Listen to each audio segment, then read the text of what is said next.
fellow citizens, above your national tumultuous joy, I hear the mournful wail of millions, whose chains, heavy and grievous yesterday, are today rendered more intolerable by the jubilee shouts that reach them.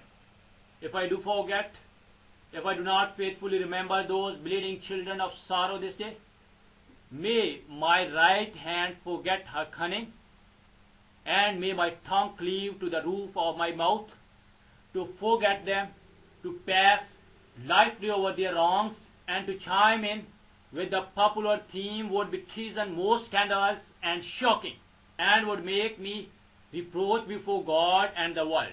My subject, then fellow citizens, is American slavery.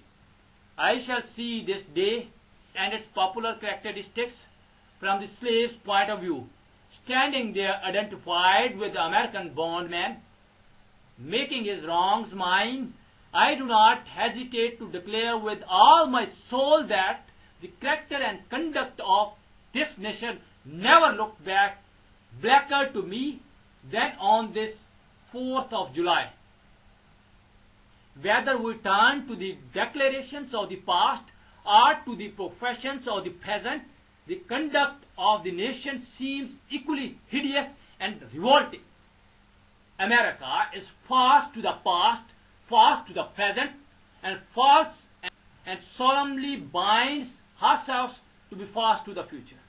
Standing with God and the crushed and bleeding slave on this occasion, I will, in the name of humanity which is outraged, in the name of liberty which is fettered, in the name of the Constitution and the Bible which are disregarded and trampled upon, and dare to call in question and to denounce with all the emphasis I can command everything that serves to perpetuate slavery, the great sin and shame of America. I will not equivocate, I will not excuse, I will use the sweetest language I can command, and yet not one word shall escape me that any man whose judgment is not blinded by prejudice, or who is not at heart a slaveholder, shall not confess to be right and just. But I fancy I hear someone of my audience say, it is just in the circumstance that you and your brother abolitionists fail to make a favorable impression on the public mind, would you argue more and denounce less? Would you persuade more and rebuke less? Your cause would be much more likely to succeed. But I submit, where all is plain, there is nothing to be argued. What point in the anti-slavery creed would you have me argue? On what branch of the subject do the people of this country need light? Must I undertake to prove that the slave is a man? That point is conceded already. Nobody doubts it. The slaveholders themselves acknowledge it in the enactment of laws for their government. They acknowledge it when they punish disobedience on the part of the slave. There are 72 crimes in the state of Virginia which, if committed by a black man, no matter how ignorant he be, subject him to the punishment of death, while only 2 of the same crimes will subject a white man to the like punishment. What is this but the acknowledgement that the slave is a moral, intellectual, and responsible being? The manhood of the slave is conceded. It is admitted in the fact that Southern statute books are covered with an enactment forbidding, under severe fines and penalties, the teaching of the slave to read or to write. When you can point to any such laws in reference to the beasts of the field, then I may consent to argue the manhood of the slave. When the dogs in your streets, when the fowls of the air, when the cattle on your hills, when the fish of the sea, and the reptiles that crawl shall be unable to distinguish the slave from a brute, then will I argue with you that the slave is a man. For the present, it is enough to affirm the equal manhood of the Negro race.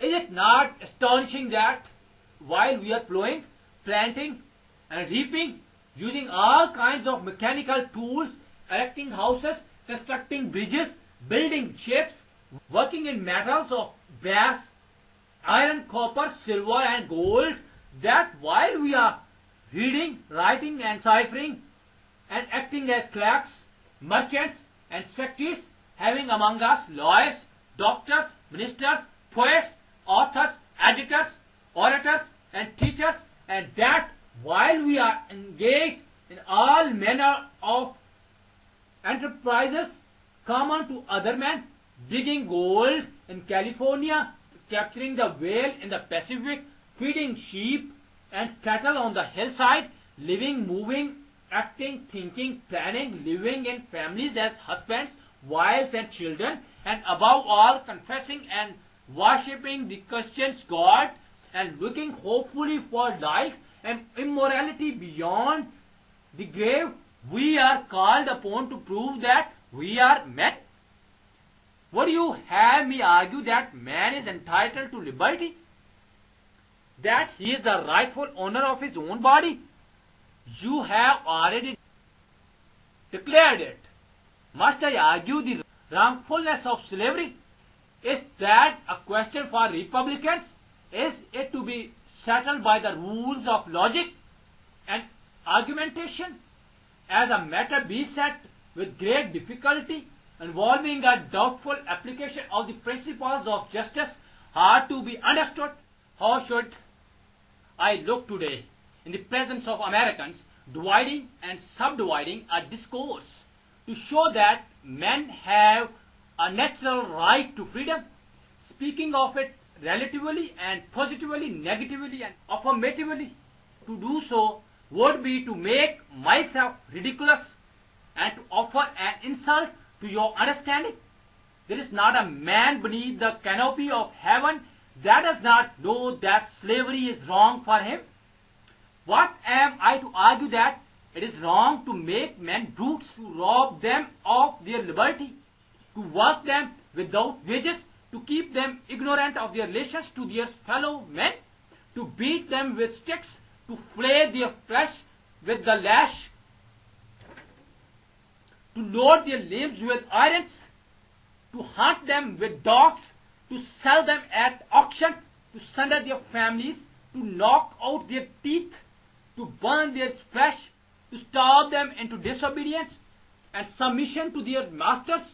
Must I argue that a system thus marked with blood and stained with pollution is wrong? No, I will not.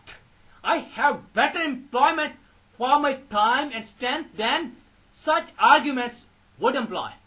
What then remains to be argued?